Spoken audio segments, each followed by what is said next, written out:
সালামু আলাইকুম। ফেসবুকে ঢুকুন যায় না, টিকটকে ঢুকুন যায় না, ওমর রফু এসব নিয়ে মানুষে একটু ট্রল বেশি করে।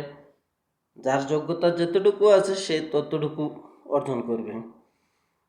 তাই অতএব অপু ল্যাম্পপোস্ট নিয়ে ওই যে দুবাইতে আছে, বড় বড় গাভী নিয়ে আছে, ওই ওমর ভাই মাকে নিয়ে আছে, আরও কিছু কিছু বউ ব্লগার আছে যারা মনে করেন না বাংলাদেশটারে পুরে একটা বউ ব্যবসায়িক হিসেবে পরিচিত। তারা তো বউ ছাড়া ব্যবসা করতে পারে না, তারা নিজে নিজে তো আর করতে পারে না। ওই যে আরও কিছু কিছু আছে, তোমরা ভালো জনপ্রিয়তা পাও বউ ছাড়া, সব কিছু অবশ্যই ভালো কিছু করো, সব কিছু ভালোভাবে করো, ভালো কিছু পাবা, ঠিক আছে।